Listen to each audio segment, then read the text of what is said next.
Talkill.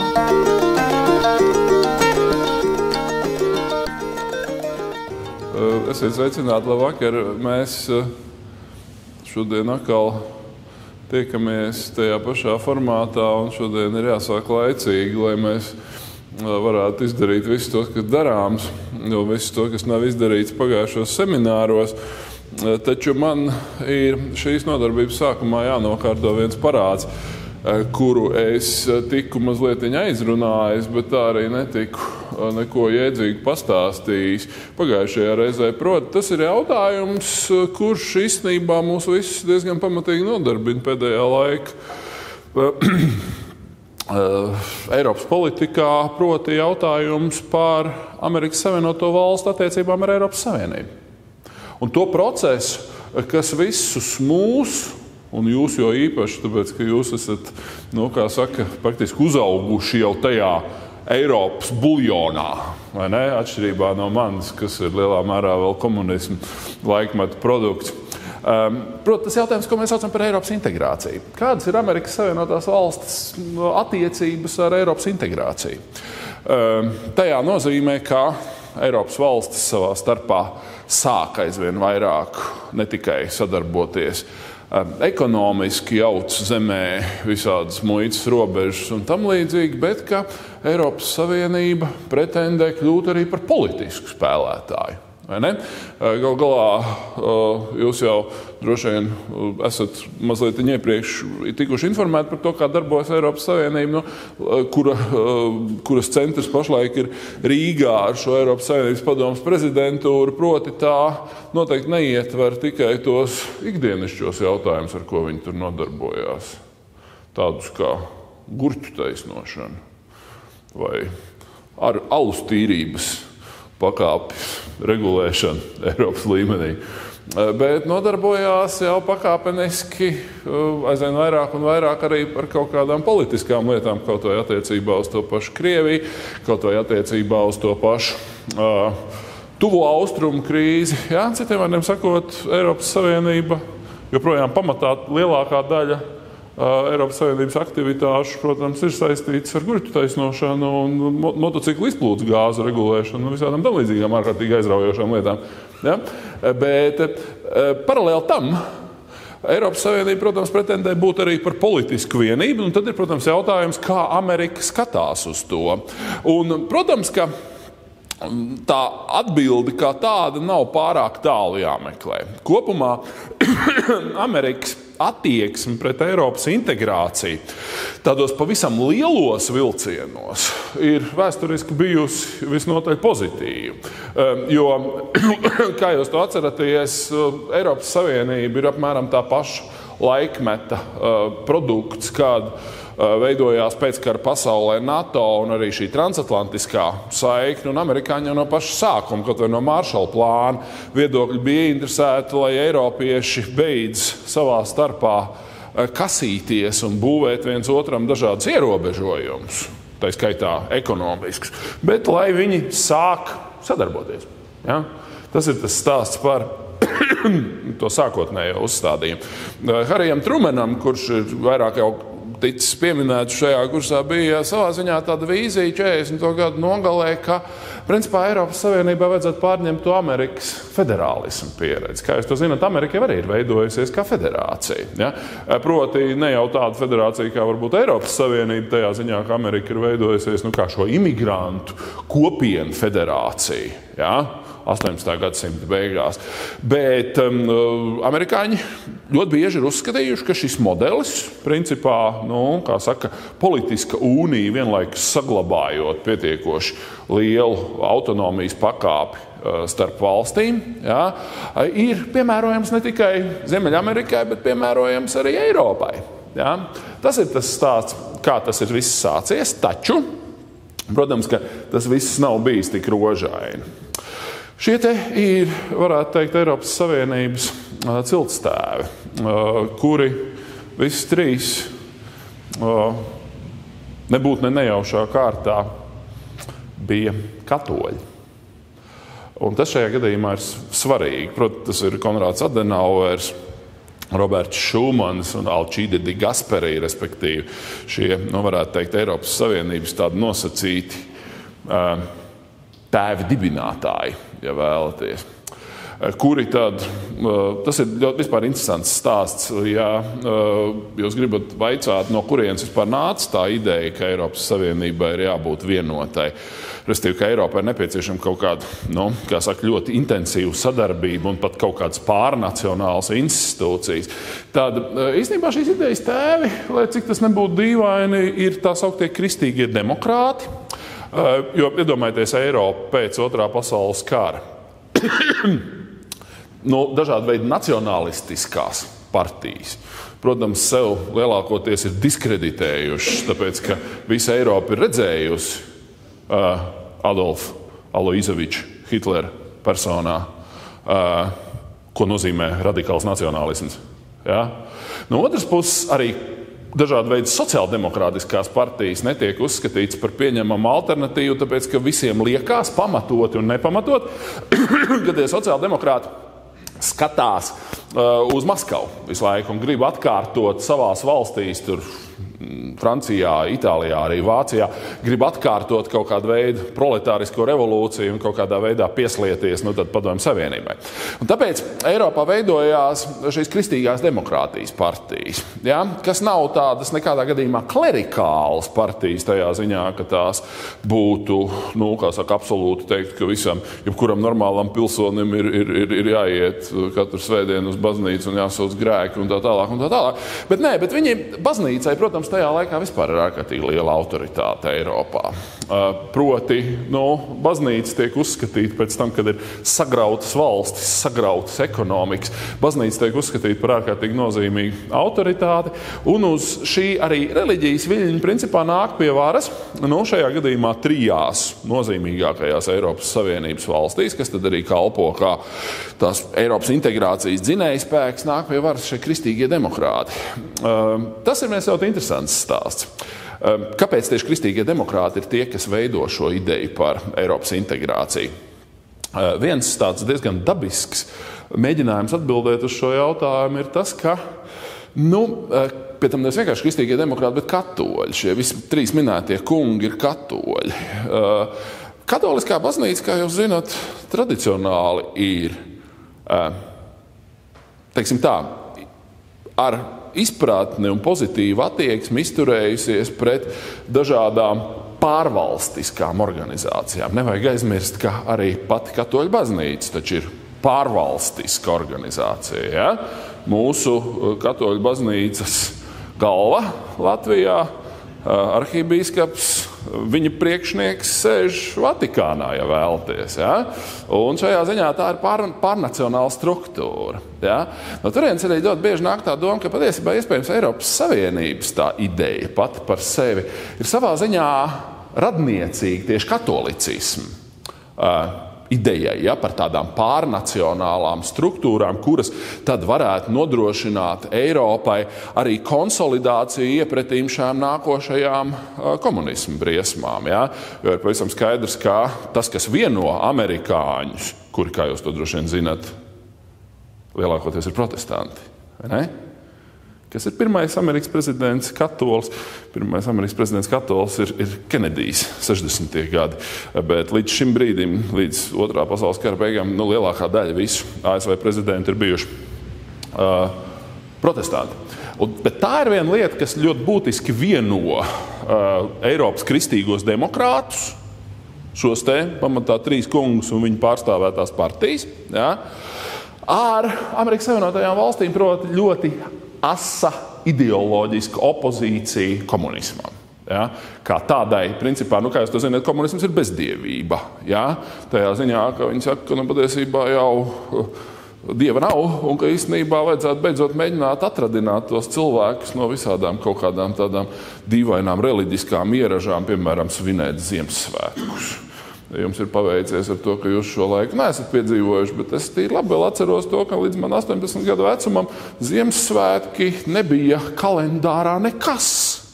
Vai ne? Tāpēc, ka, kāpēc reliģiskus svētkus vajadzētu svinēt? Visi taču zina, ka, kā saka, Dieva nav un komunisms būs īstenībā tā pati paradīze zemes virsū un bez kaut kādām tam līdzīgām problēmām. Ja? Restīvi, tajā ziņā ir jāņem vērā arī šis aspekts, ja mēs domājam par Eiropas Savienību un amerikāņiem, šī asā ideoloģiskā opozīcija komunismam ir lielā mērā sakņota arī kristīgajā reliģijā. Ja, to nevajag noliegt. Es negribu teikt, ka viss, kas Eiropā notiek, ir beigi kristīgi un ka visi tur ir šausmīgi uzticīgi kristietības ideāliem, nekādā gadījumā. Bet tas, ka Eiropas Savienības sākotnējais uzstādījums ir tomēr ļoti lielā mērā sakņots tādos priekšstatos, tas ir pavisam skaidrs. Ja?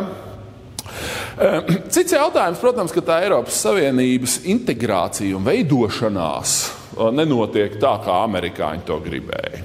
Līdz ar Maršala plānu jau 1948. 49. gadā tiek mēģināts izveidot to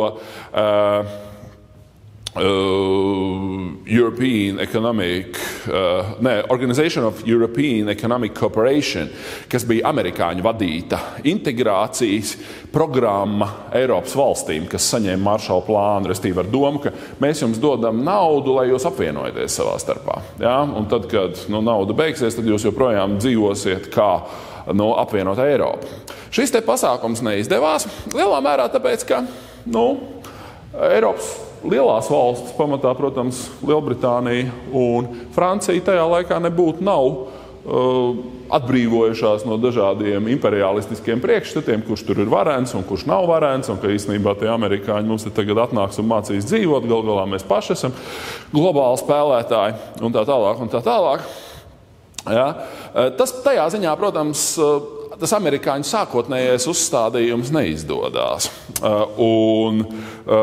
Lai gan, protams, tas balstās šajos, un joprojām balstās Eiropas Savienība tajos principos, kas lielā mērā nāk tieši no Amerikas, proti.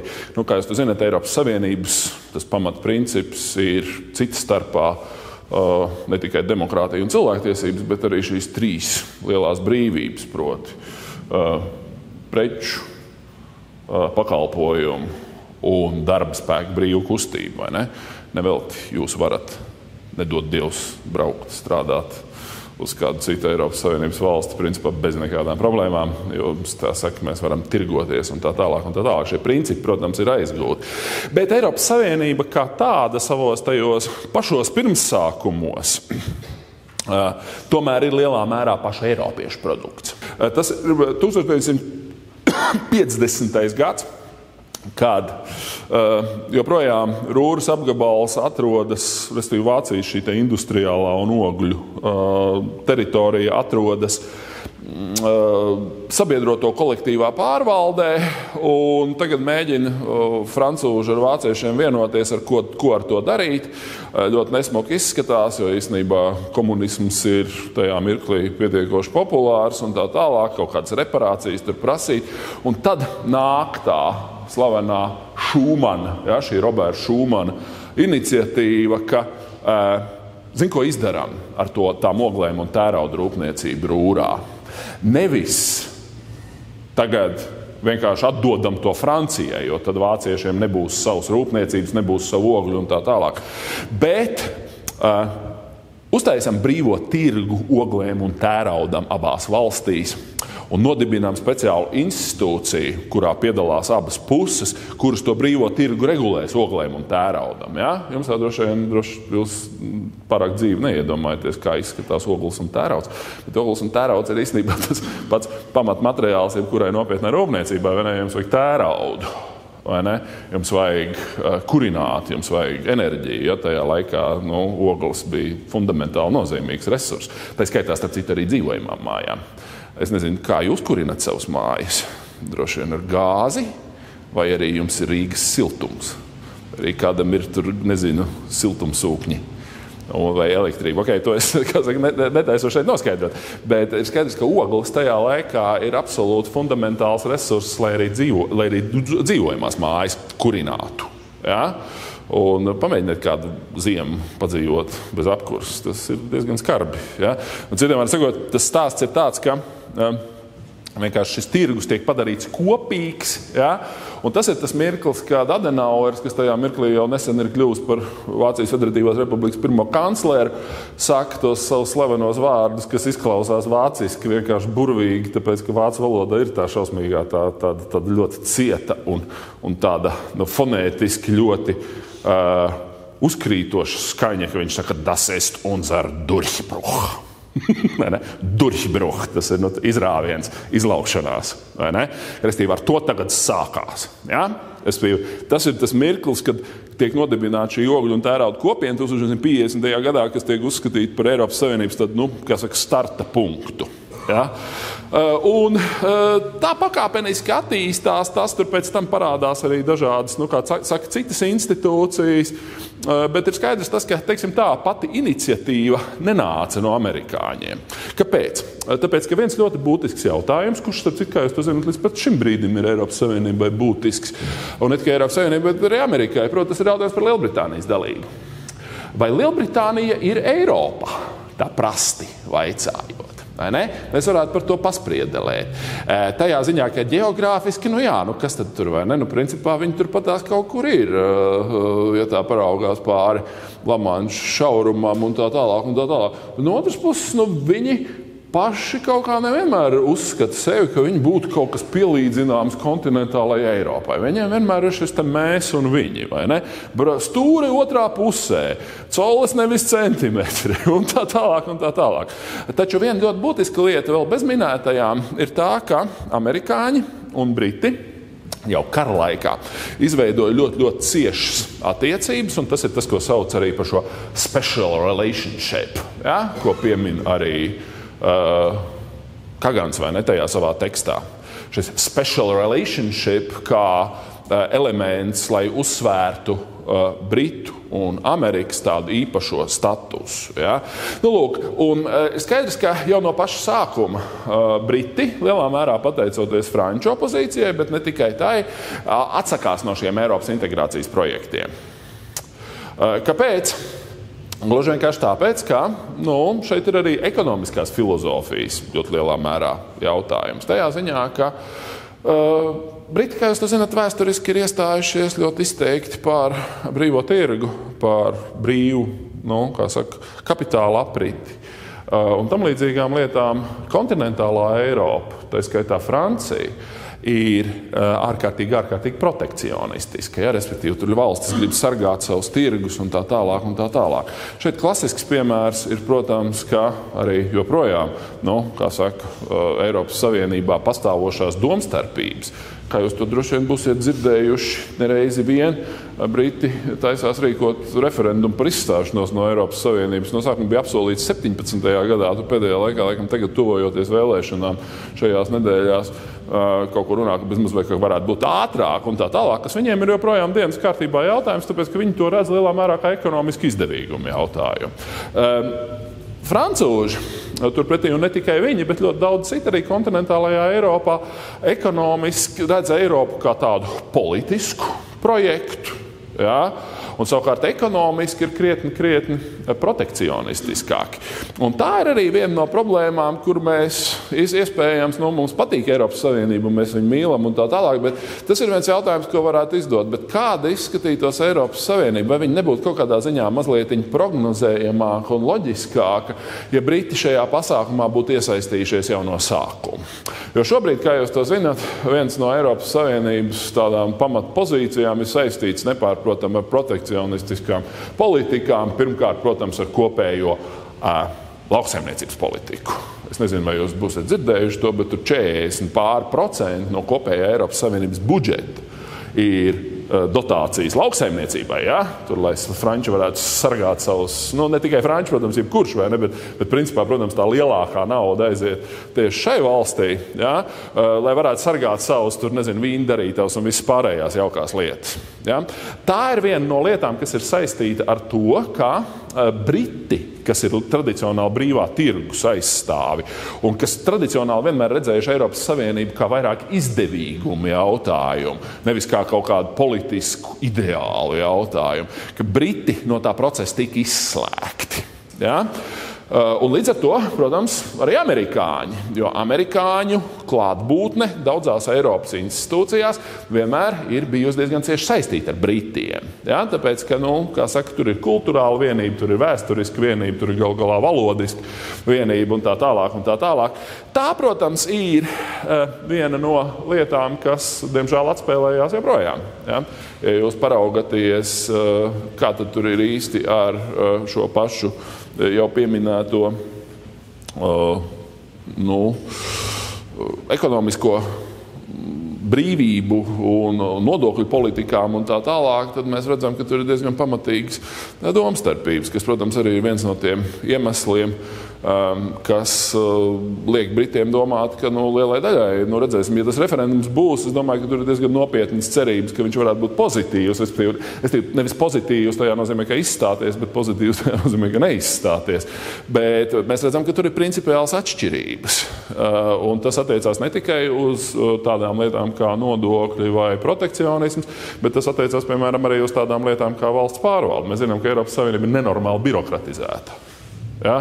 Tur ir, kā mēs to zinām, normatīvs priekšā pakaļā, nemitīga direktīvu ražošana, viss, ko tikai var regulēt, vajag paregulēt, vai ne?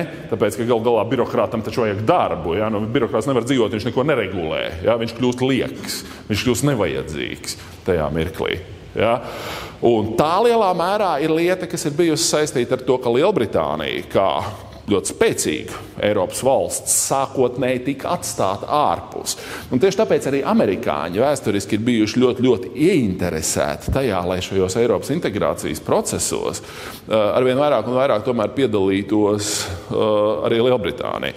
Un kā mēs to zinām, 70. gados, 70. gadu sākumā Lielbritānija pēc tam, kad jau lielais franču prezidents, kurš bloķēja Britu uzņemšanu Eiropas Savienībā, viņi mēģināja vairāk kārt iestāties. Proti, Šarls de Gauls ir aizgājis viņa saulē, ja? Tad tajā mirklī Lielbritānija kļūst par Eiropas Savienības dalību valsti. Un, teiksim tā, cerēsim, ka viņa tāda būs arī pēc 5 gadiem. Ja?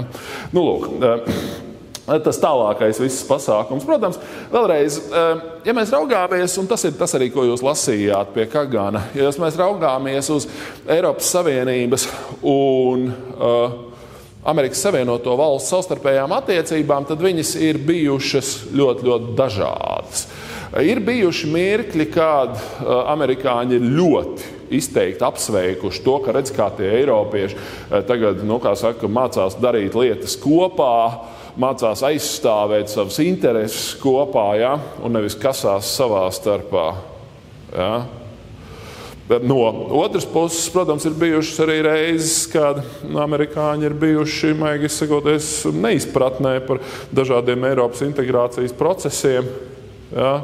Tā skaitā arī par Eiropas Savienībai principā neesošo militāro kapacitāti, par kuru visu laiku tiek runāts, ka kaut ko tādu vajadzētu. Ja?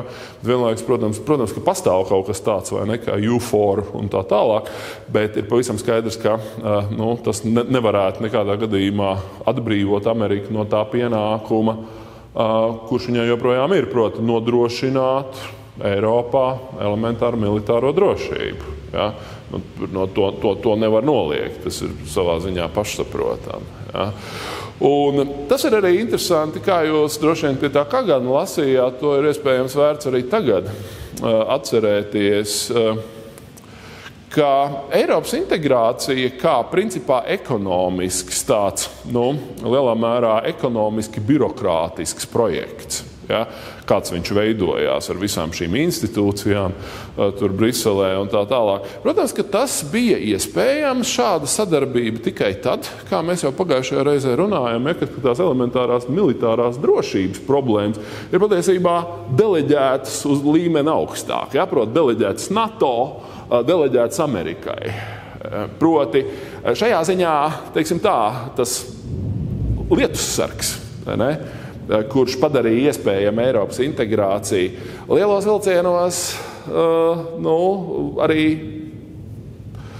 kaut kādā ziņā joprojām saglabā šo neapšaubāmo, priekšnoteikumu lomu, ja, respektīvi iedomājieties, kas notiktu ar Eiropas Savienību, ja. Es saku, nedod Dievs kaut ko tādu, ja, vismaz tuvākajā laikā, bet kas notiktu Eiropas Savienību, teiksim tā, kas notiktu ar Eiropas Savienību kā ar organizāciju, ja, ja amerikāņi vienkārši kaut kādā vienā brīdī izdomātu aiziet no Eiropas, ja, kaut kādu iemeslu dēļ, ja. Es domāju, ka tas nevarētu būt īpaši patīkami, jo, piemēram, ja mēs runājam par Baltijas valstu militāro drošību, ja, tad mums droši vien, ka nevajadzētu lolot pārmērīgas cerības par to, cik interesanti mēs esam tur, nezinu, franču vai spāņu lēmumu pieņēmējiem, vai ne, tajā ziņā, ka mums būtu nepieciešams atbalsts kaut kādā tur stundā X. Ja, tāpēc tā ir, protams, ļoti, tas ir nepatīkams stāsts, bet skaidrs, ka Eiropas Savienības pastāvēšana dēļ, neskatoties uz dažādām domstarpībām, tādā militārās drošības ziņā joprojām ir atkarīga no Amerikas. Ja. Un tas, protams, vēlreiz tās attiecības nav visu laiku bijušas tāds ārkārtīgi rožainas.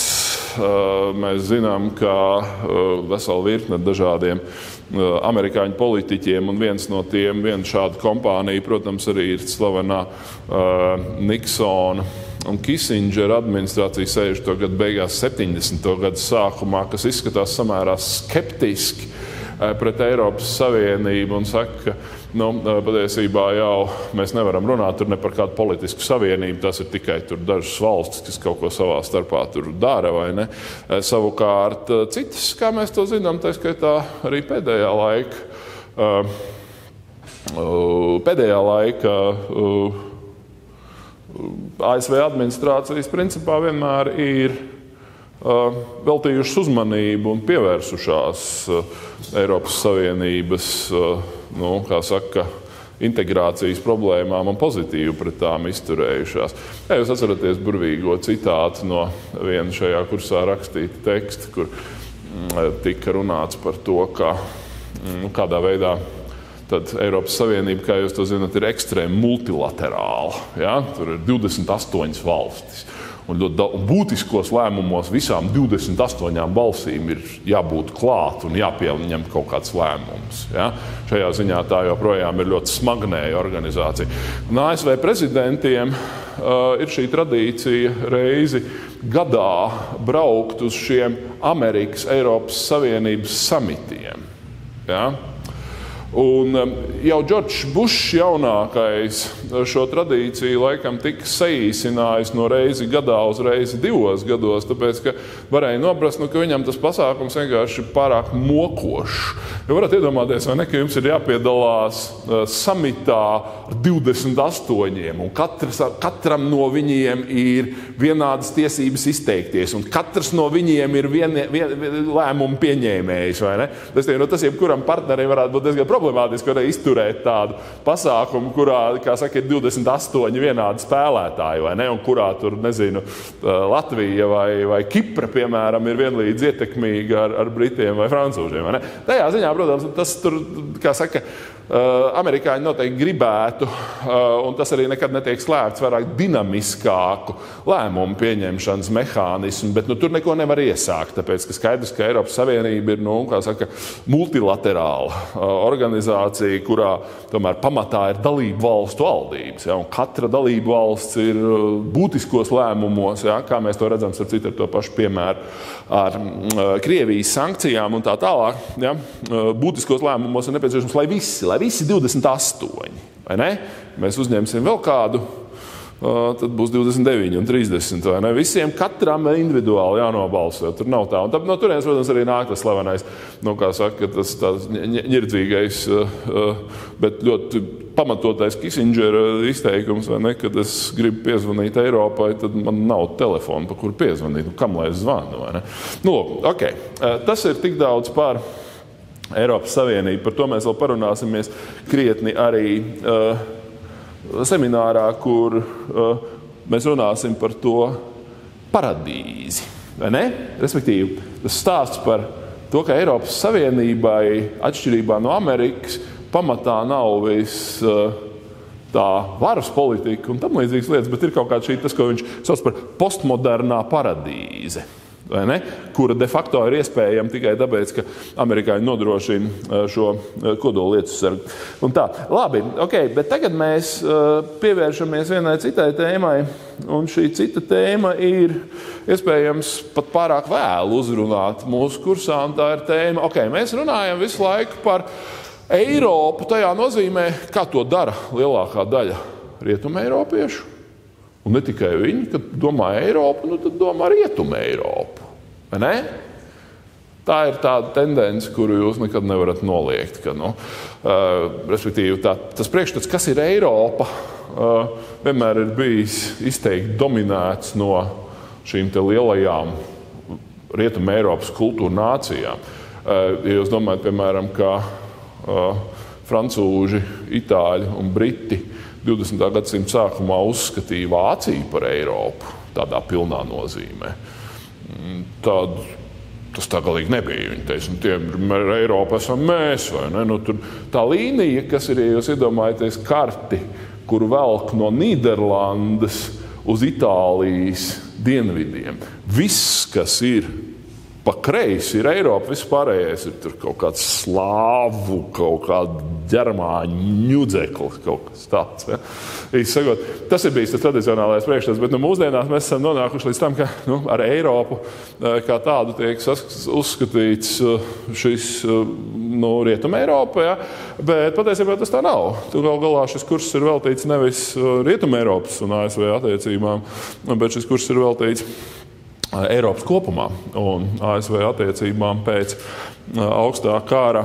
Un tieši tāpēc mēs mazliet parunāsimies šodien par mums.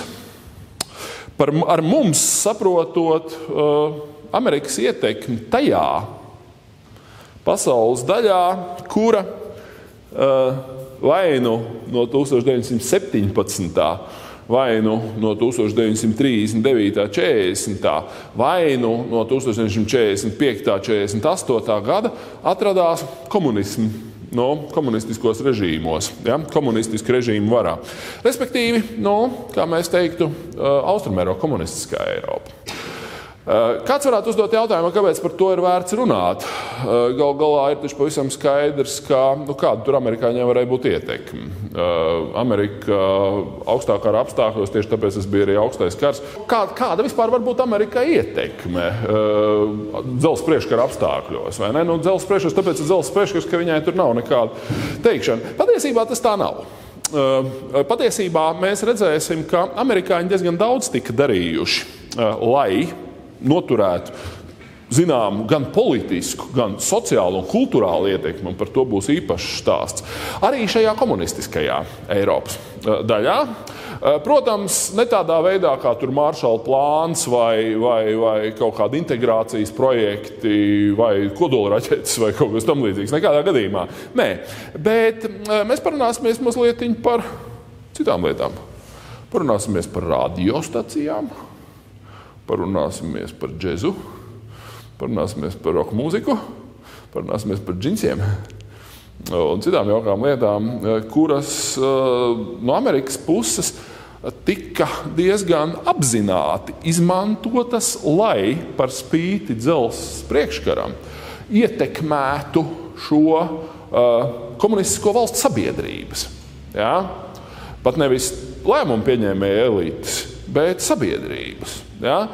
Un lai šādā ziņā sagatavotu vai vismaz strādātu pie tā, lai šajās komunistiskajās valstīs neizzūd pilnībā kaut kāda priekšstata par to, ko nozīmē demokrātisks, kapitalistisks dzīve.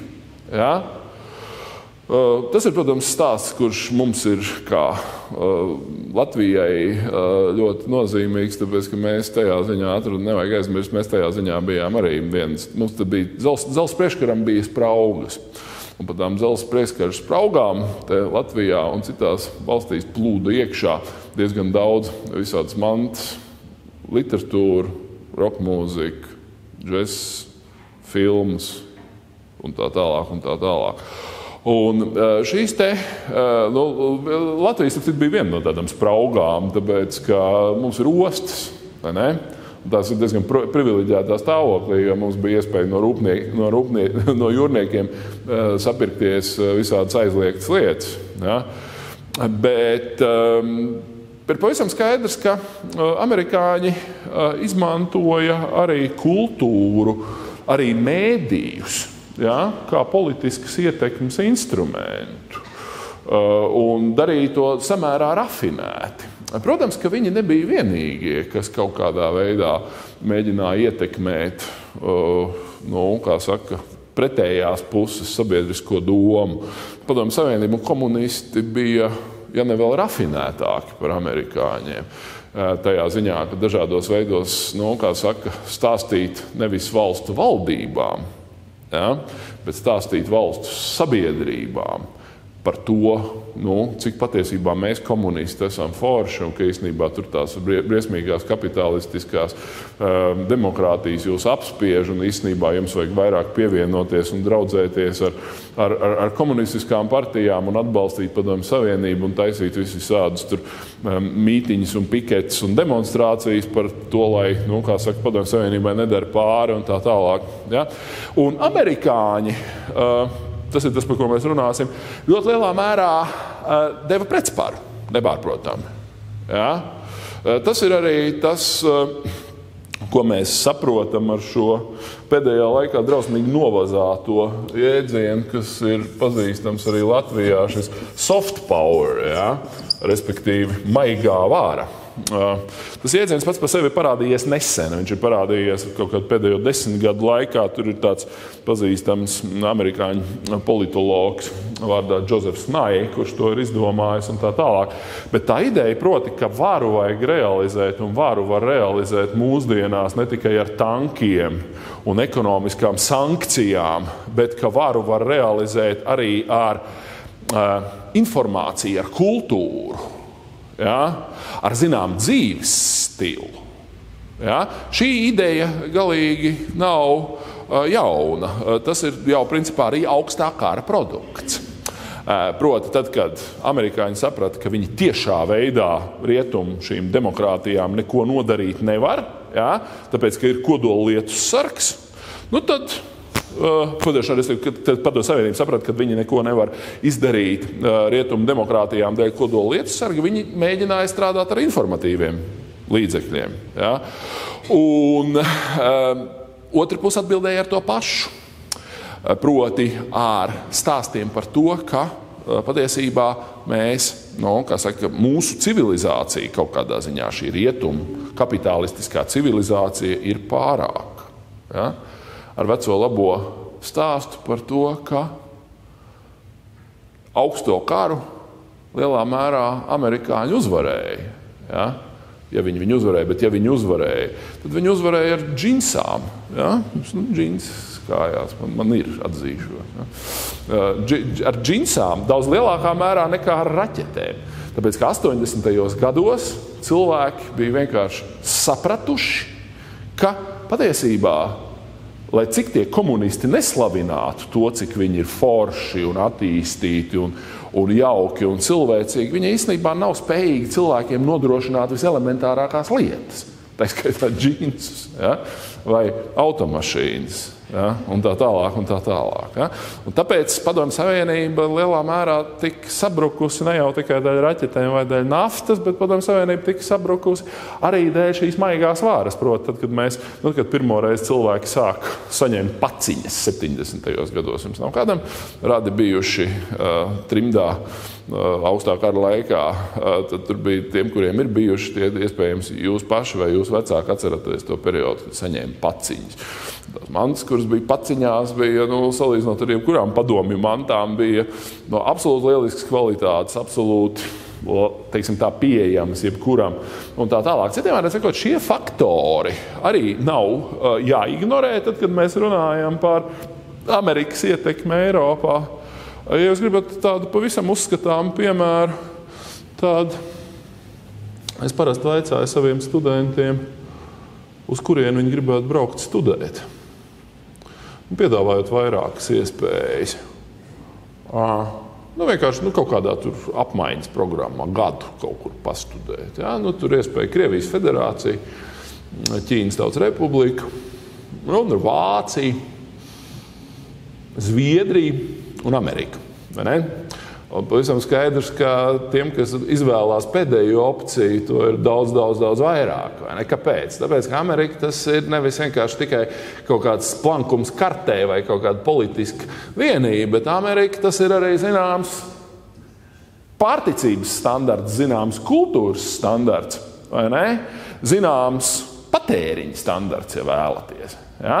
Kas padara šo valsti daudziem pievilcīgi, īpaši jauniem cilvēkiem, vai ne? Kuriem liekas, ka tur tā vecā Eiropa pārāk konservatīvi iesīkstējusi un tā tālāk. Amerika ir, iespēja zeme. Vai ne? Nemaz nerunājot par to, ka tur ir labākās universitātes un tā tālāk. Ja? Lūk, labi, bet pirms mēs ķeramies pie šīm lietām, proti pie dažādām amerikāņu baigās varas, ja vēlaties, izpausmēm augstā kara laikā. Ja? Nevis tagad, bet tajos laikos, kad mums bija fiziski iespēja nokļūt Amerikā, bija principā nekādu nebija. Ja?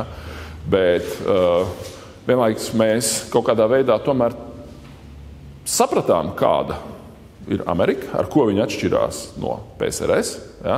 Iespējams, ka tas priekšstats par to, kāda viņi bija visnotaļ maldīgs un aplams, pārāk ideālistisks, vai ne? Un tā tālāk, bet vienlaikus viņš veidojās. Ja?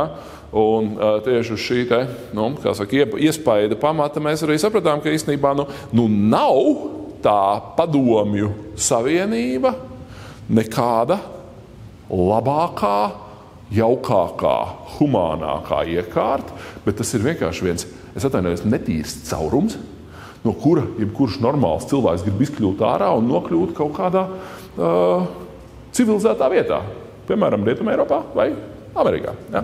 Lūk. Bet pirms mēs par šo sākam runāt, ir mazliet jāsaprot, un tas ir vienkārši, informatīvais stāsts par to, kā vispār attīstījās augstā kara laikā ASV un PSRS attiecības. Ar PSRS saprotot PSRS plus, ja, respektīvi PSRS plus tās valstis, kuras atradās šīs lielvaras ietekmes sfērā. Ja? Latvija, kā mēs zinām, šajā laikā kā neatkarīga valsts nepastāvēja, bet vesela virkne ar valstīm, kā Polija, Ungārija, Čehoslovākija, Rumānija, Bulgārija, Albānija un tā tālāk, pastāvēja kā neatkarīgas valstis, bet viņas nebija patstāvīgas. Īstenībā viņu būtiskos politiskos lēmumus patiesībā diktēja Maskava. Vai ne? Tas nenozīmē, ka viņas visas bija vienādas un ka viņām viņām katrām bija ļoti atšķirīgas problēmas. Tas pavisam skaidrs, bet skaidrs, ka viņas visas bija vienādas ar to, kā būtiskie lēmumi par to, kā cilvēki dzīvos Austrumberlīnē, Budapeštā, Prāgā, Bratislavā, Sofijā, Bukarestē un tā tālāk, ja, tika pieņemti nevis pašās šajās pilsētās, bet gan tika pieņemti Maskavā. Ja? Lūk. Citiem sakot, tas stāsts ir par to, kā attīstās PSRS plus attiecības ar Ameriku plus, ja vēlaties, ja, proti ar Ameriku kā NATO. Ja. Mēs parasti iedomājamies augsto karu, respektīvi visu to, posmu no pēckara pasaules līdz perestroikai, līdz dziesmotai revolūcijai.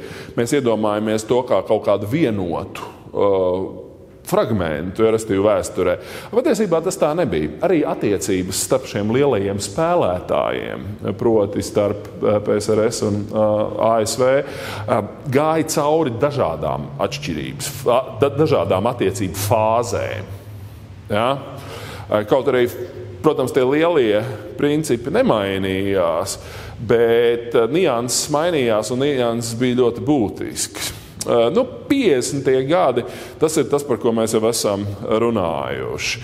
50. gadi ir posms augstajā karā, kad principā šim kodolieroču faktoram kļūst aizvien lielāka un lielāka nozīme, kad patiesībā neviena no pusēm nespēja saprast, kas notiek, un notiek kaut kādi sporādiski konflikti, kaut vai tajā pašā Korejā un tā tālāk. Ja? Un citās vietās. Tas ir laiks, kad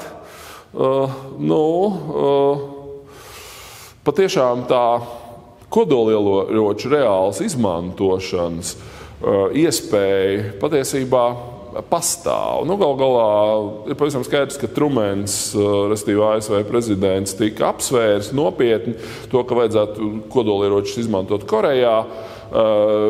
Tieši tādā pašā veidā arī Berlīnas krīzes laikā tas faktors tika nopietni apsvērts, ka varētu, vai ne? Un tad ir tā Kubas raķešu krīze 60. gados, kas principā iezīmē nākamo fāzi augstajā karā, kad cilvēki saprot, ka ja mēs tiešām nedod Dievs nospiedīsim to pogu, tad tas būs pilnīgs vakars vienkārši visai civilizācijai. Nevis vienkārši mums tur dažiem vai tai valstī, bet tas būs vienkārši tiešām vakars civilizācijai. Tas būtu pastarā tiesa, vienkārši prasti sakot. Ja? Bet 50. gados šī apjausma vēl nav, un 50. gados tā kodolieroču attīstība ir ļoti, ļoti, ļoti strauja.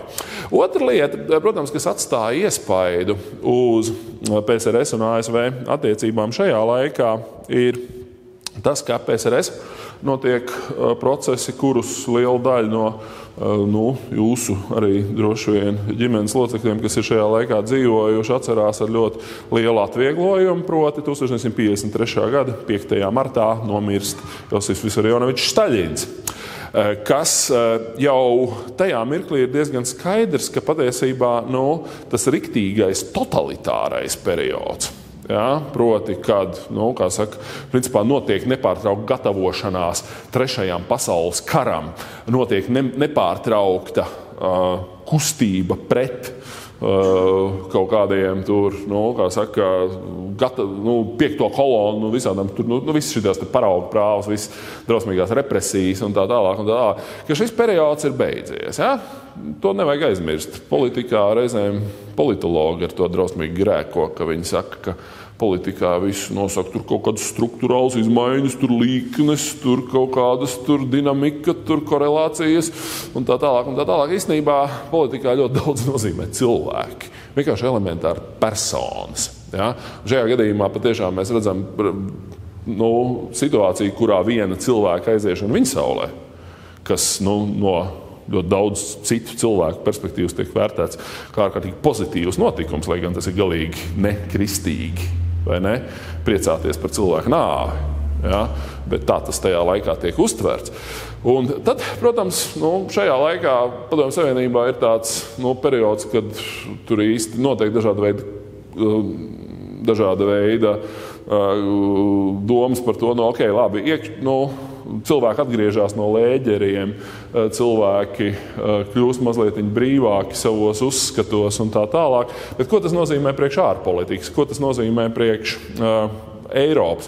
Priekš Eiropas tas nozīmē to, ka PSRS kļūst ieinteresētāk tomēr runāties, ja? Un nevis vienkārši draudēt un sūtīt spiegu lidmašīnas, bet PSRS kļūst gatava runāties. Un tad notiek, protams, arī gan tas ir tas, ko sauc par Ženēvas gāro, ja, respektīvi sarunas Ženēvā par to, kādā veidā mēs tagad kopā plānosim Eiropas nākotni, un PSRS vadība ir jau krietni piekāpīgāka tajā situācijā, tiek atzīta kā neatkarīga valsts Rietumvācija, respektīvi Vācijas Federatīvā republika, kas nebija iespējams, kamēr Staļins bija dzīvs. Jo gal galā visu laiku tika uzturēts tas priekšstats, ka Vācijai jābūt vienotai. Vācijai jābūt vienotai, ņemot tādā komunistu paspārnē. Vai ne? Bet 54. gadā tiek pateikts, Rietumvācija arī ir patstāvīga politiska vienība, ja, no PSRS puses. Ja. Un tas ir tas laiks, kad 56. gadā pie varas nāk PSRS šis pietiekoši tāds joviāls un bet nekādā gadījumā nebūtu ne maiks un ļoti cilvēcisks līderis Nikita Sergejevičs Hruščovs, kurš tādā tautas folklorā ir iegājis pamatā ar kukurūzas audzēšanu un visādām rupjām izrīcībām, bet viņš bija patiesībā ārpolitiski ļoti bīstams, iespējams pat nemazāk bīstams kā Staļins. Gluži vienkārši tāpēc, ka viņš bija ārkārtīgi impulsīvs. Un totalitārā valstī impulsīvs līderis ir nāves smaka. Tāpēc, ka viņam visi klausa, viņam nav nekādu, tur nav nekāds varas dalīšanas, kā viņš pasaka, tā ir. Ja? Un viens tas klasiski, protams, izpausme tam bija 62. gada šī Kubas raķešu krīze, taču šajā laikā ASV un Eiropas attiecības veidojas ļoti lielā mērā uz tā, ka PSRS taisa sev milzīgu pašreklāmu un saka, redz, kā mēs uzvarējām karu, mēs tūlītās arī jūs visus, kā saka, arī ekonomiski apsteigsim. Ja? Tur ir, mēs zinām to slaveno Hruščovu uzstāšanos ANO, kur viņš tika vicinājis, es nezinu, vai kurpi, jo tas esot apokrīfs, vai viņš tiešām, ka tur ir stāsts, ka tie ir norāvis no kājas kurpi un citis pa tribīni. Tas iespējams, ka nav patiesība, bet tas teksts, kas no viņa nāk tajā laikā, ka, respektīvi, tas mīvasu grobim, ja, tas tiek domāts tieši ar to, ka, respektīvi, ka mēs jūs noraksim, tā latviski sakot, ja, ka tas tiek domāts ekonomiski, ka mēs tagad attīstamies, mēs tagad dodam uz augšu un beigās jūs, amerikāņi, ar visiem saviem kapitalistiskajiem rietumiem būsiet vienā riktīgā bedrē. Un tas, protams, rada PSRS arī milzīgu popularitāti dažādās attīstības valstīs. Ja? Kaut vai tā pašā Ēģiptē, par kuru mēs runājām, Indijā, uz kurieni arī dodās PSRS vadība, man liekas, Hruščovs ar Bulgāņinu, ja nemaldos. Un tā tālāk, citiem vārdiem sakot, sākās šajā laikā tā cīņa pār ne-Eiropas ietekmi. Ja? Jo Eiropā ir skaidrs, Eiropā viss ir ietekmes sfēras ir jau sadalīts. Ja? Respektīvi, kas ir mums, kas ir viņiem. Ja? Bet šajā laikā sākās cīņa par ne-Eiropu, ja? Par dažādām šīm te attīstības valstīm. Un tas, protams, arī, kā saka, rada papildus stresu. Tas ir arī laiks, kad jau pieminētais Fidels Castro kā nekā nāk pie varas Kubā, ja, un tad tur ir slavenā bilde, kur viņš, neteiksim, tur tā ļoti tā intīmi, lai neteikt pats erotiski ir apķēries ar Fidelu Castro. Hruščovs bija maziņš, viņš bija tāds. Es, protams, nezinu, cik viņš liels tieši bija, bet viņš esot bijis ļoti maziņš. Castro ir liels, un viņi tur tā abi divi tā smieklīgi apķērušies, redzam. Respektīvi, tas ir posms, kāda, kā saka, PSRS veids ekspansiju dažādos ārpus Eiropas reģionos, kas, protams, uztrauc amerikāņus. Ja? Kuba tam, protams, ir tas uzkrītošākais piemērs. Ja, ik pa brīdim tiek runāts, varbūt, ka vajag runāt, varbūt, ka vajag vairāk kaut kādu dialogu veidot, varbūt, ka vajag ierobežot tos kodolieročus. Viens ļoti slavens stāsts ir par to, ka 1960. gadā ir plānota viena liels, kā mēs teiktu, samits Parīzē, kurā tad varētu satikties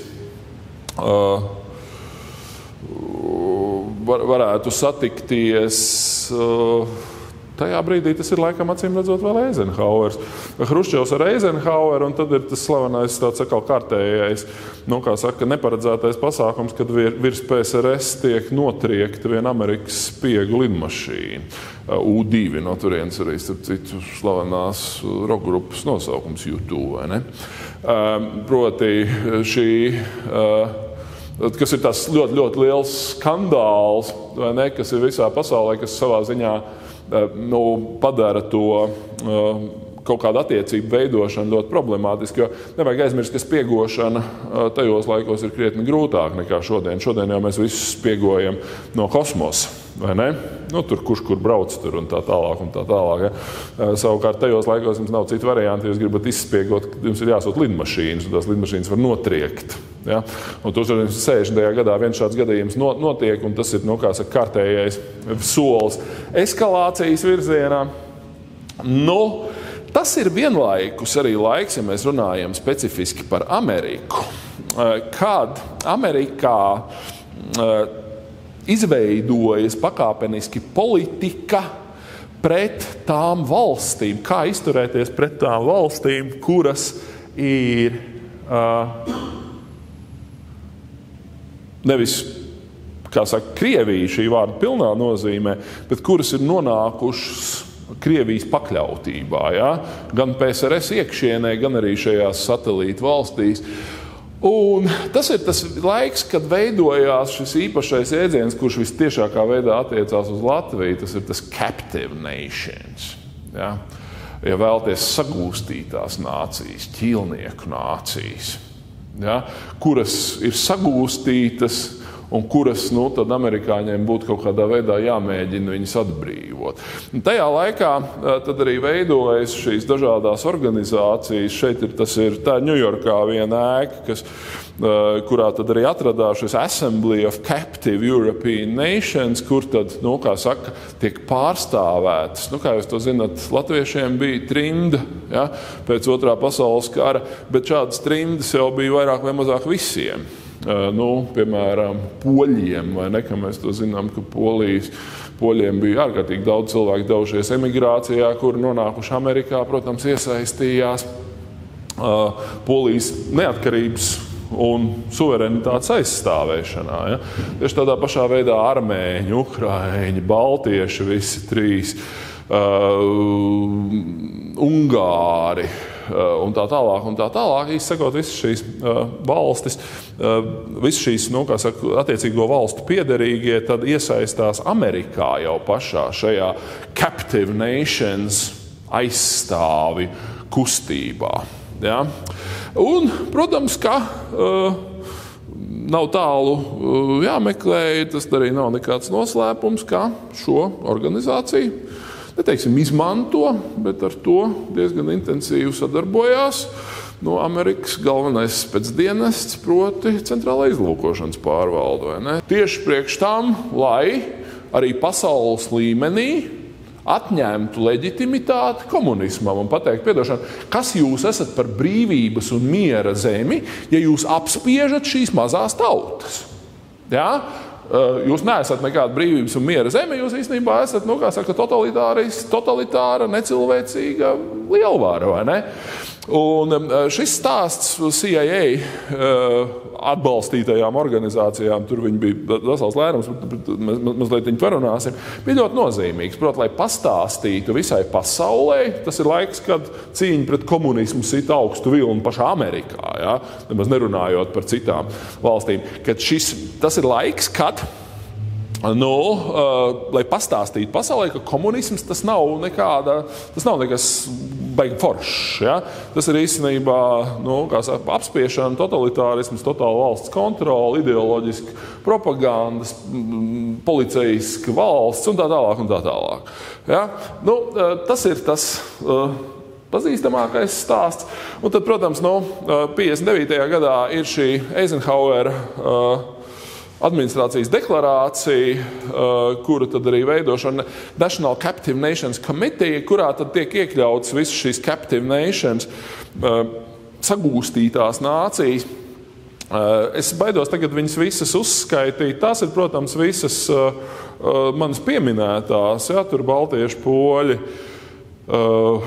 Ungāri, Čehi un Slovāki, Rumāņi, Bulgāri, bet arī Ukraiņi, Baltkrievi, visas tās aizkaukāzes tautas un tā tālāk. Tiek teiks, tās ir valstis, kuras, kā saka, komunisti tur sagūstītas. Ja?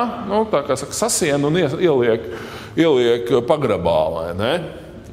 Tur gan pa vidu ir vesela virkne dažādām citām tautām, kur tur, kā saka, joprojām. Pie kā tas interesantais ir tas, ka šis pasākums ir Captive Nations, tā National Assembly of Captive European Nations pastāv vēl joprojām. Tas nav nekas tāds, kas būtu kaut kad izbeidzies ar augsto karu. Tikai tagad viņš ir pārformatēts netik daudz attiecībā uz mums, jo mūsu Latviju pie visiem viņas trūkumiem būtu grūti nosaukt par Captive Nation, vai ne, tāpat kā pārējās valstis, bet tur tiek runāts vairāk par Irānu, tiek runāts par Ziemeļkoreju, ka tās ir Captive Nations, ja, respektīvi tas stāsts. Un tas ir tas, protams, kā saka, komunistiskais imperiālisms, vai ne? Tiek teikts, ka tā komunisms īstenībā ir imperialistisks. Tas tur nav nekāda darbaļaužu sadraudzība, tur ir vienkārši viena brutāla apspiešana. Ja? Un tā ir viena no iniciatīvām, kas rodās šajā laikā, un arī latvieši tur ņem pietiekoši aktīvu dalību. Ja? Tādas organizācijas kā tā Pasaules brīvo, latvieši pievērsiet uzmanību, tas brīvais, ja? Free Europe, National Committee for Free Europe. Ja? Tas brīvais, Pasaules brīvo latviešu apvienība. kas ir galvenā patiesībā ārpus Latvijas latviešu organizācija. Viņa ir radusies tieši šajā kontekstā, proti, lai parādītu to, ka arī latvieši ir viena no šīm sagūstītajām nācijām. Mēs mazliet atgriezīsimies pēc tam vēlāk pie šīs tēmas, bet laiks iet uz priekšu. Tad ir, protams, Kennedy periods, kas no 61. līdz 63. gadam, kad, kā jūs to droši vien zinat, slavenais JFK tiek Dallasā nošauts. Viņa vietā nāk viņa viceprezidents, tas ir tāds Lyndons Johnsons, kurš arī savā ziņā turpina šo pašu lavierēšanas politiku. Savukārt Padomju Savienībā 64. gadā varu, teiksim tā, tiek noņemts no amata, pateicoties viņa ekspansīvajai dabai un avantūrismam, Nikits Sergejevičs Hruščovs, un iestājās pavisam cits, bet ļoti, ļoti būtisks periods augstajā karā. Tas ir tas, ko mēs saucam par detente. Respektīvi, mēs to varētu latviski vienā vārdā, to ir diezgan grūti pateikt. Tas ir franču jēdziens, kas apzīmē, spriedzes noņemšanu. Tas, ka mēs negribam dzīvot, neviena, ne otra puse negrib dzīvot kā uz nepārtrauktas pulvermucas. Negrib nodarboties ar, nepārtrauktu gatavošanos karam.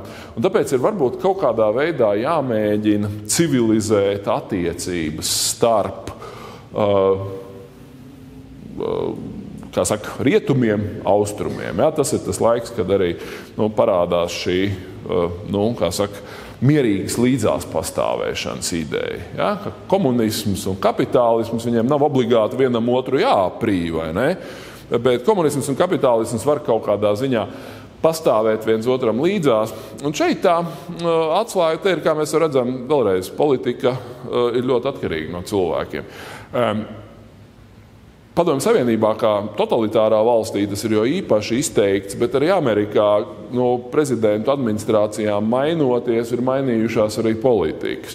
Un tad pēc Lyndona Johnsona par Amerikas prezidentu 1900, tas tur sanāk,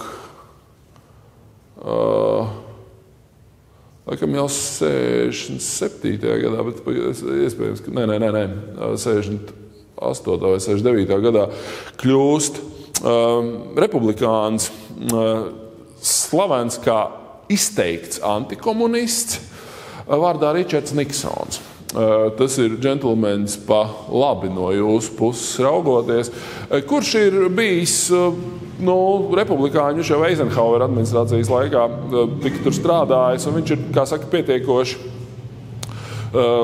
labi zināms tajā ziņā, ka viņš ir izteikts tāds, varētu teikt, ļoti stingrs antikomunists un saka, mums ir jāsargājās, lai visas tās idejas, kas nāk no Maskavas, neiegūtu pasaulē un Amerikā pārāk lielu ietekmi.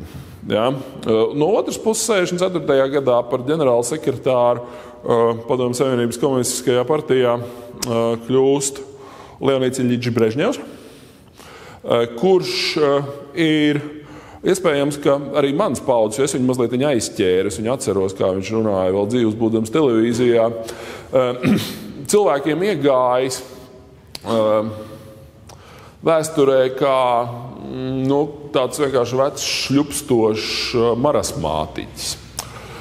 Bet patiesībā tas tā nebija. Brežņeva figūra, ja mēs tā raugāmies uz visu pārējo padomju līderu fona, bija patiesībā samērā pozitīva. Es nesaku, ka viņš bija kaut kāds tur baigais demokrāts vai baigais cilvēku mīlis un tā tālāk. Tur viņa laikā notika pietiekoši briesmīgas lietas. Tā skaitā arī tur 68. gada invāzija Čehoslovākijā un tā tālāk. Bet viņš bija, teiksim tā, prognozējams.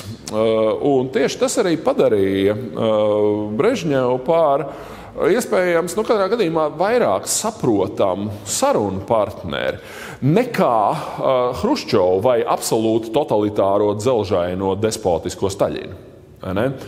Un tieši tāpēc Brežņevs, es nedomāju, ka viņam tur nevajag celt pieminekļus vai viņu kaut kā baigi slavināt, bet viņš bija, protams, viens no tiem, kas savā ziņā padarīja iespējamu šo spriedzes noņemšanu. Un viņš bija tas, kas padarīja iespējamu PSRS iesaistīšanu kaut kādā dialogā, kurš tad, grozat kā gribat, beigās noveda pie tā, kā PSRS augstajā karā nepārprotam tik sagrauta, vai ne? Un šajā ziņā viņš, protams, tā saka, no cilvēkiem ir ļoti daudz kas atkarīgs, arī šajā detang kontekstā, kā saka, spriedzes noņemšana. Un te ir ļoti būtiski paskatīties, kas notiek šajā periodā, ja mēs gribam saprast ASV un Eiropas attiecības. Šajā laikā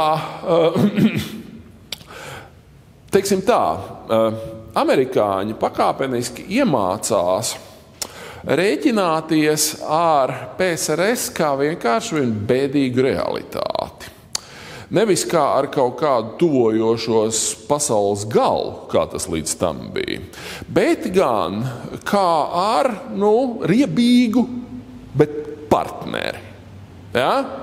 Respektīvi, kaut ko tādu, kas nepārprotam par mums neko labu nedomā, un mēs par viņu arī neko labu nedomājam. Bet mēs ar viņu kaut kā varam iemācīties sadzīvot. Es nezinu, jums ir droši vien kaut kāda arī, kaimiņi dzīvokļos, vai ne? Kaimiņus jūs arī neizvēlaties.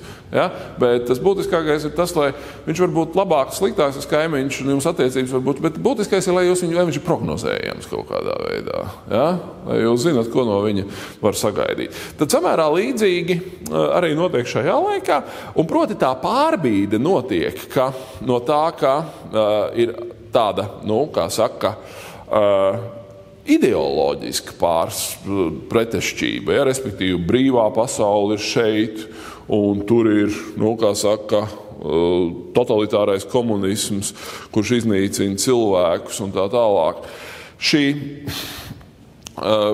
ārpolitika Amerikā attiecībā pret PSRS pārbīdās citā virzienā, viņa pārbīdās gluži pretēji uz to posmu, kurā uz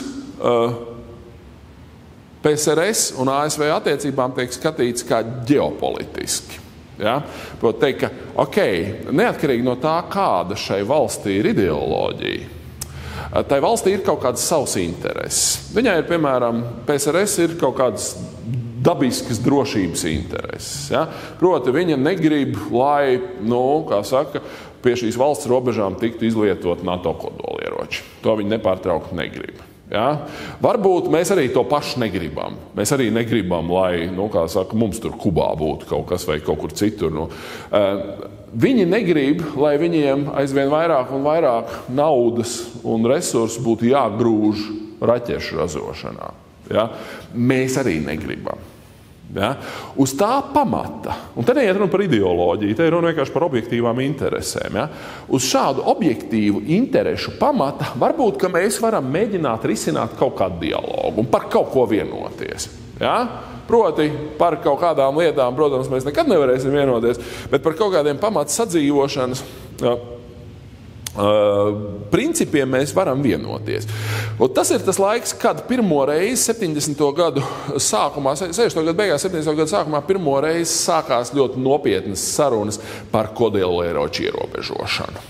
Tie ir tie saucamie SALT līgumi. Pirmo pieņem vēl pie Niksona šajā pašā, ja nemaldos, viņa Maskavas vizītes laikā. Piekam Niksons ir pirmais ASV prezidents, kurš ierodas Maskavā. To neviens nebija darījis līdz viņam. Viņš ir, kas ir savā ziņā pietiekoši drosmīgi, ņemot vērā to, ka ASV publikai nepatīk koķetēšana ar komunistiem. Un notiek līguma un sarunas par strateģisko kodolieroču ierobežošanu pamatā Eiropā. Šīs sarunas ir veiksmīgas, jo abas divas puses saprot, ka viņām nevajadzētu mēģināt kaut kādā veidā pārspīlēt. Jo saprotiet, tas ir tā, ka mēs jau, protams, varam iet tajā bruņošanās sacensībā līdz pēdējiem, bet tas mūs novājina nenormāli, jo mums vairs nav, mums viss ir jāgrūž bruņojumā. Mēs nevaram atļauties darīt neko citu. Ja? Un tā ir lieta, kas ir abām pusēm pilnīgi saprotama un abām pusēm izdevīga. Ja?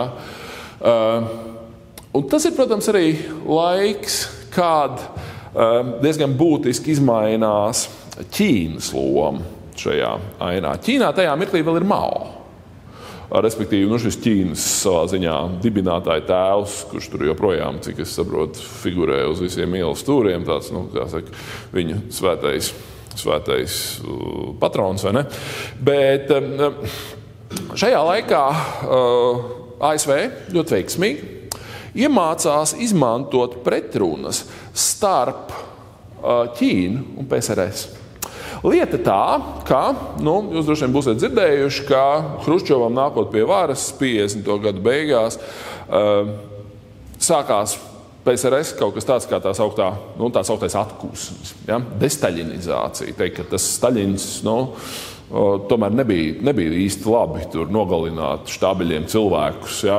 Nebija labi tur to gulāgu darbināt uz tādu jaudu, kā viņš tika darbināts.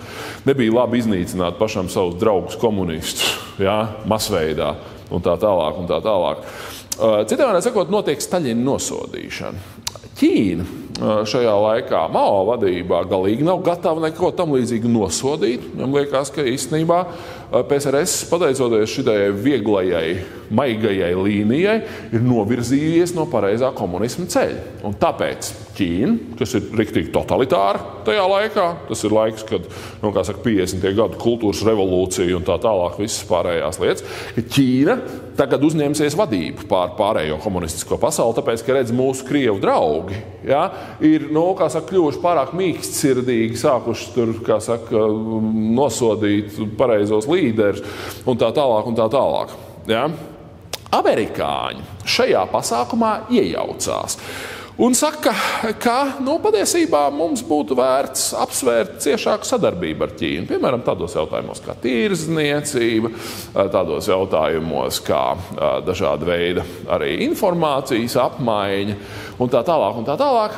Kāpēc? Tāpēc, ka Ķīna varētu mums palīdzēt līdzsvarot PSRS. Ja, jo Ķīna tajā mirklī jau no 50. gadiem ir kodollielvalsts. Ja, kas nozīmē, ka ar to arī nav iespējami nekādi joki vairāk. Un tas ir tas interesantais stāsts Niksons, kurš droši vien lielākajā daļā tādas kolektīvās atmiņas ir iegājis ar šo savu bedīgu aiziešanu no amata 73. 74. gadā.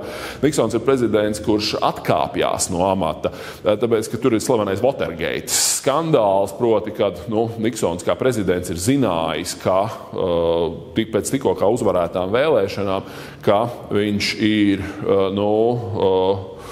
šo vēlēšanu kampaņas laikā viņa noalgoti cilvēki ir izspiegojuši demokrātu partijas biroju. Vai ne? Un šis skandāls nāk klajā, un par cik Niksons nevar pierādīt, ka viņš to nav zinājis, viņš labprātīgi aiziet no amata. Bet Niksons un Niksona administrācija tajā laikā ir ārkārtīgi, varētu teikt, pozitīva un apdomīga. Jo viņi saka, ka varbūt tiešām mums ir vērts veidot attiecības nevis uz kaut kādas ideoloģiskas bāzes, bet vienkārši uz tīri tādu, realistisku izdevīgumu. Ja?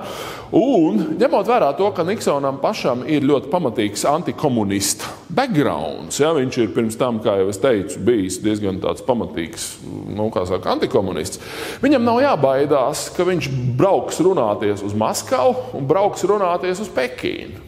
Vai ne? Ko iespējams nevarētu atļauties neviens vairāk kreiss, vairāk liberāls prezidents. Ja? Tas ir slavenais teiciens, kurš kopš tā laika ir iegājis arī tādā, varētu teikt, idiomātikā, politikā. Only Nixon could go to China. Kas ir kļuvis par tādu teicienu, ko izmanto visā. Ko tas nozīmē? Tikai ultrakonservatīvs prezidents var veidot dialogu ar komunistiem. Ja? Jo jebkurš, kurš būtu tāds liberāls, viņš momentā tiktu pasludināts par, vienkārši, valsts nodevēju, vai ne? Savukārt, ja to dara ultrakonservatīvs, tad tas ir kaut kādā ziņā iespējams. Un tas, protams, ir Niksona nopelns, ka viņš savā ziņā ievada šo, kā es teiksim tā, Padomju Savienības tādu savaldīšanas posmu. Tur, protams, liela loma piemīt un pieder arī viņa sākotnēji tam National Security Advisor, pēc tam kaut kādu laiku arī valsts sekretāram, nosacīt ārlietu ministram, Henrijam Kissingeram, kurš ir iespējams, ka ārpolitiskajā ziņā viens no pašiem gaišākajiem prātiem, kas joprojām ir dzīvs. To viss labi zina, ka viņš ir, viņam ir milzīga konsultācija firma, tur ar riktīgi, milzīgiem budžetiem un tā tālāk, bet viņš ir tāds, varētu teikt, tāds amerikāņu ārpolitikas guru līdz šim brīdim, kuram vienmēr prasa padomu, tā skaitā arī tur saistībā ar Ukrainu un Krieviju un tā tālāk un tā tālāk. Un viņš tiek uzskatīts par šīs politikas tāds realistisks varas politikas aizsācēju, Amerikas šā augstā kara periodā. Kaut arī viņam, protams, tiek pārmests vesela virkne no citām lietām, tā skaitā arī Vietnama, protams, kur tur ir kaut kāds virknes, man liekas, virkne valsts, kas viņi ir izsludinājuši starptautiskā meklēšanā, tāpēc, ka tas ir pietiekoši pretrunīgs cilvēks, kā ļoti daudz talantīgi cilvēki. Šis cilvēks ir Austrumeiropas, respektīvi Vācijas, ebrejs. Viņš ir no Eiropas, tāpēc viņš arī zina apmēram to, kas te notiek. Tas ir iespējams tāds, viens no tiem dižajiem sirmgalvi. Teiksim tā, ja Amerikas ārpolitikā ir kādi dižie sirmgalvi, tad Kissingers, protams, ir tas. Cits jautājums, protams, ka viņa reputācija nav tik viennozīmīga. Sapcīt, arī latviski ir tulkota Kissingera grāmata, kas jau vispār ir sasniegums, vai ne? Ņemot vērā, cik daudz un ko tulko latviski. Latviski ir tulkota Kissingera grāmata ar nosaukumu Diplomātija, ar, manuprāt, diezgan maldinošu nosaukumu, tāpēc, ka tur nav runa par diplomātiju kā kaut kādu tādu konceptuālu kategoriju. Tur ir kā reiz tieši stāsts par augsto kāru, tiem, kuriem ir interesi, to var izlasīt latviešu valodā. Un tas ir laiks, kad veidojas ekonomiskā stagnācija. Nākamais posms Amerikas tādā ārpolitikā ir Jimmy Cartera laiks. Tur ir viens brīdi prezidents, kā Niksona viceprezidents no 74. Jo Niksons aizgāja uzreiz pēc pārvēlēšanas. No 74. līdz 77. gadam Amerikas prezidents ir Geralds Fords, kurš bija Niksona viceprezidents. Un pēc viņa nāk demokrāta prezidents vārdā Jimmys Carters, kurš ir vēl arī starp mums. Un Jimmys Carters ar daudzām citām lietām varbūt ir, nav izcēlies, bet viena no lietām, ko viņš izcēla, tādā starptautiskās politikas apritē, bija šī cilvēktiesību kategorija. Aizvien vairāk un vairāk tiek runāts par to, ka patiesībā jau ir kaut kādi universāli principi, kas ir jāievēro jebkurai valstī, neraugoties uz viņas ideoloģisko profilu, neraugoties uz viņas politisko sistēmu. Un cilvēktiesības ir viena no tādām kategorijām, proti, ka neviena valsts, neraugoties to viņa komunistiski, kapitalistiski, vienalga kāda, bet viņām visām ir jāievēro cilvēktiesības. Šī ideja nāk ar Carteru, un Carteram ar to tieši sakara nebija, bet tas ir, protams, arī laiks, ka šī cilvēktiesība kategorija Eiropā sāk kļūt aizvien nozīmīgāka, jo tas ir arī laiks, kad tiek noslēgts šis Helsinku vienošanās, kuru veido ne tik daudz amerikāņi, bet tas notiek tādā, amerikāņu garā, lai gan amerikāņi tur, īpaši nejaucās tajā pašā procesā, varbūt nemaz nav tādā sajūsmā par viņu. Tas ir šis Helsinku Final Act, vai ne? Šī Helsinku vienošanās, kas ir Helsinkos notiek, tā ir tā organizācija, kuru mēs joprojām pazīstam kā šī te Eiropas un drošības sadarbības organizācija, EDSO. vai ne? Latvija viņai pieder. Tajos laikos viņa, laikam, saucās Eiropas drošības sadarbības konferences, kurā tad tiek pieņemts tas liels starptautisks līgums, kurā piedalās visas Eiropas valstis, gan komunistiskās, gan nekomunistiskās, kurā tad vienojās par virkni dažādiem principiem. Tie pirmie divi kurvji, viņi tur tā sadala pa kurvjiem tās tēmas, ir saistīti ar ekonomiskiem un dažādiem sociāliem un vides jautājumiem, bet trešais kurvis tād ir cilvēktiesības. Proti tas, ka mēs vienojamies par to, ka mēs noteikti cilvēktiesības, piemēram, pārvietošanās brīvība, piemēram, vārda brīvība, piemēram, reliģiskās pārliecības brīvība, ka mēs šīs brīvības cilvēkiem neapdraudam un neatņemam. Ja? No valsts puses. Un šī Helsinku vienošanās droši vien jums varētu ar kaut ko saistīties arī Latvijas vēsturē, jo tieši pateicoties šai Helsinku vienošanās noslēgšanai kļūst iespējams tas žanrs, kurš ir pazīstams arī Latvijā, tā sauktās Helsinku grupas. Vai ne? Klasisks piemērs, protams, ir Latvijā. Viņa samērā vēlu izveidojās tikai 86. gadā. Nevelti mums ir Helsinki 86, bet veselā virknē citu Eiropas valstu viņas veidojās ātrāk. Slavenā Charter 77, ja, Harta 77, Čehoslovākijā un citās vietās šīs Helsinku grupas veidojās agrāk. Kāds ir Helsinku grupa tā pamata ideja? Tas, kāda viņi šobrīd tur tie vecie helsinkieši, par to es atļaušos nekomentēt, bet tas skaidrs, ka sākotnēji tā ideja ir tāda, ka piespiest padomju varu turēties pie tiem principiem, ko viņi pati parakstījusi. Vai? Tad tie parakstīšanas mirkļi ir nofiksēti. Te jūs redzat, kur Brežņevs, kurš paraksta šo vienošanos, kuram blakus sēž tobrīd vēl, kā saka, dzīvais un visnotaļ brašais maršals Tito no Dienvidslāvijas, kuram arī, kā zināms, attiecības ar PSRS un Ameriku bija ļoti specifisks. Un augšā tās ir abas divas Vācijas, vai ne? Respektīvi, tas ir Helmuts Šmits, kurš pārstāv Federatīvo Vāciju, un Eriks Honeckers, kurš pārstāv to saucamo Austrumvāciju, jeb kā sauktās DDR-iju, vai ne? Labi. Tik daudz būtu par cilvēktiesībām. Vēlreiz, tas ir laiks, kad ASV politikas atbalstā un tā tālāk šis jēdziens sāk spēlēt lomu starptautiskajā politikā. Ja? Skaidrs, ka cilvēktiesība deklarācija 1946. gada, protams, ir pieņēmta, labi, smuka, bet tā ir deklarācija. Jo nezinu, ko nozīmē deklarācija. Kaut ko mēs deklarējam. Ja? Savukārt, šajā laikā tas akcents uz to, ka tā un tā valsts rīkojas slikti, jo pārkāpja cilvēktiesības, kļūst par politisku faktoru. Ja? Un tad vēl dažas lietas. Es aizsākšu to. Turpināsim tur nākamajā reizē, jo tas stāsts ir mazliet garāks par, ko es šodien jau pašā sākumā tiku runājis, proti stāsts par amerikāņu mēģinājumiem strādāt ar šo captive nations, ja, sabiedrībām.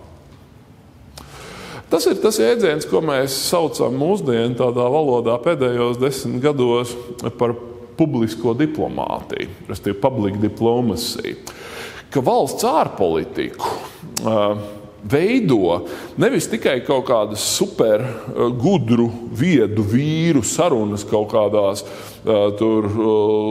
telpās, kuras ir nodrošinātas pret noklausīšanos, bet gan kā ārpolitiku veido darbs ar sabiedrību. Ja? Un šajā ziņā tas bija ļoti nozīmīgs faktors kaut kādā veidā pielīst no amerikāņu puses šīm sagūstīto nāciju sabiedrībām, ja, lai piedāvātu viņiem kaut kādu alternatīvu pasaules uzskatu, alternatīvu informāciju, alternatīvu kultūru, ja, nekā tā, kuru viņiem piegādā oficiālā komunistiskā vara. Tas bija ārkārtīgi sarežģīts uzdevums, ja jūs tā padomājat. Jūs droši vien nevarat iedomāties pasauli bez interneta, bet tajā laikā interneta nebija. bija nepieciešams kaut kā, respektīvi internets ir šobrīd, protams, globāls, kur jūs varat jebko darīt, jebkurā vietā, vai ne? Bet tajos laikos tas tā nebija. Avīzes, kā jūs to zināt, arī nav tas veids, kā jūs varat kaut ko ietekmēt, tāpēc kā avīzes jūs varat vienkārši, kā saka, uz robežas pārtvert un tā tālāk, un tā tālāk. Un tas nozīmē to, ka Amerikai patiešām, ko viņi arī darīja, nācās veltīt ļoti daudz uzmanības un vērības tieši tam, lai aizķertu tās sabiedrības, ja, un piedāvāt viņiem kaut kādu brīvu, demokrātisku, rietumniecisku alternatīvu režīmu propagandai. Ja. Un šādā veidā, protams, arī cenšoties kaut kādā veidā graut to komunistisko režīmu leģitimitāti. Ja, ko mēs saprotam ar leģitimitātes graušanu? Ar leģitimitātes graušanu mēs saprotam vienkārši tas, lai cilvēki nebūtu tik ļoti pārliecināti, ka komunisms tas ir forši. Ja? Vienkārši kaut kā panākt to ar kaut kādiem informatīviem līdzekļiem. Tas viss iespējams plašāk, es viņu te pašā sākumā ielicis, gan tur tas stāsts ir iespējams krietni garāks. Visplašākais veids, kā tas tika darīts, un tāds arī vislabāk zināmais, cita starpā, protams, bija dažādi veidi radiostacijas, īsviļņu radio. Tas nav tas radio, kuru jūs tagad lielākoties klausaties, ja jūs vispār klausaties radio. Tas nav FM, ja? Tas ir īsviļņu radio, kuram ir ļoti tāla sniedzamības pakāpe, kuru joprojām ir radioamatieri, kas var uztvert īsviļņu radiostacijas pat daudz labāku distanci. Un tas velk pāri robežām. Un tad tieši tādēļ šajā laikā pakāpeniski radio iegūst tādu, kā saka, ļoti nozīmīgu propagandas mēdīju lomu, ja, kuru tad Amerika arī pietiekoši aktīvi izmanto. Pie kam tas joprojām pastāv. Varbūt ne tajā formātā, kā viņš pastāvēja augstā kara laikā, bet radiostacijas joprojām pastāv amerikāņu kā saka, atbalstītas. Tā centrālā, protams, ir Voice of America, ja, kas latviski vairs neraida, bet Voice of America ir, kā saka, manā biogrāfijā, piemēram, ir vienmēr saistījusies ar to, ka mans vecais tēvs, kurš bija arī cilvēks ar ļoti interesantu un garu biogrāfiju, ir runa par 80. gadiem, gan pirms, gan pēc perestroikas sākuma, kad cilvēki neklausās pa vakaru tās ziņas, kuras viņiem stāsta radio no domu laukuma, bet gan aiztais logus, tā lai netraucē. Ja? Vispēc pat izgriež gaismu, lai neskatās iekšā neviens no ārpuses. Un tad uzregulē to savu radio īsviļņu uztvērēju, ja? Tā, lai būtu iespējams dzirdēt, ko stāsta latviešu redakcija no Amerikas. Ja?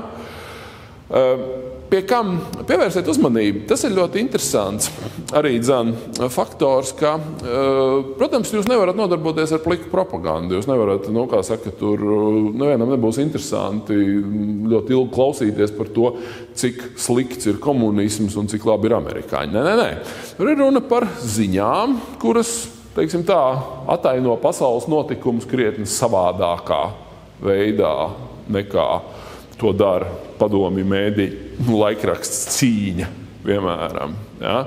Tur ir runa par dažādiem komentāriem, tur ir runa par, piemēram, Latvijai nozīmīgiem datumiem, piemēram, 18. novembris, ja?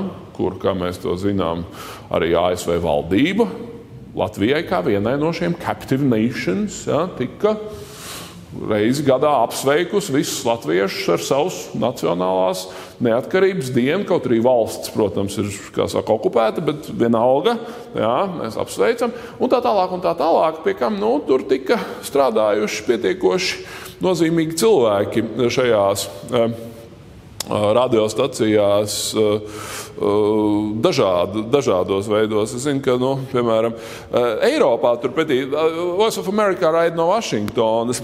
Eiropā tāds, varētu teikt, ir divi citi raidītāji, kuri šobrīd ir apvienojušies, bet viņi joprojām vēl pastāv. Tas ir Radio Free Europe un Radio Liberty. Radio Liberty ir tas, ko krieviski mēs vislabāk pazīstam, tāpēc, ka Radio Liberty bija orientēta tieši uz PSRS. Viņi raidīja krieviski, tas ir Radio Svoboda, kurš pastāv vēl līdz šim brīdim. Tiesa, viņu tur vienu brīdi, tā kā amerikāņi kārtējo reizi budžetu taupīdam bija laikam noņēmuši no ētera un mēģināja pārcelt tikai uz internetu, kas, manuprāt, nav īpaši gudri, īpaši ņemot vērā to, kas šobrīd notiek Krievijā un kā tur ir mediju brīvība un tā tālāk. Bet šie te ap divi raidītāji, savulaik tie bija no Eiropas raidītāji. Teiksim tā, tas bija, kā saka, alternatīvs informācijas avots un pie tam ļoti, ļoti daudzās valodās, vai ne? Tas nebija tā, ka tur tikai kaut kādās lielajās, krievu vai ķīniešu, ja, bet arī visās šajās mazajās valodās tiek veidots alternatīvs skatījums uz pasaules procesiem. Tas ir viens veids, kā tas tiek aizķerts. Ja? Pie kā mēs to zinām, tad, kad PSRS sabruka, tad virkne no šo radiostaciju darbiniekiem kļuva visnotaļ aktīvi un pieprasīti neatkarīgo Baltijas valstu politikā. Klasisks piemērs ir neviens cits, kā jums droši vien labi pazīstamais pašreizējais Igaunijas prezidents Tomas Hendriks Ilves, kurš savu žurnālistisko karjeru 80. gados pamatā saistīja tieši ar Radio Free Europe. Viņš bija Minhenē, kur bija centrs Radio Free Europe, kuru viņš, kā saka, stāstīja Igaunijas igauņiem par to, kas ir labi un kas ir slikti pasaulē. Vai ne? Un latviešu kontekstā tur arī vesela virkne ar tā teikt, sociāli pietiekoši aktīviem cilvēkiem, kas pēc tam ir no šīm amerikāņu organizācijām izauguši un kļuvuši par praktiskiem politiķiem. Tur ir gan Zintra Bunks no ārlietu ārpolitikas institūta.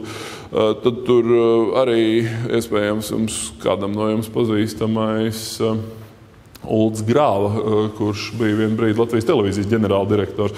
Citām sakot, tas bija, viens no tādiem mēģinājumiem kaut kādā veidā runāt ar publiku šajās sagrābtajās valstīs. Ja?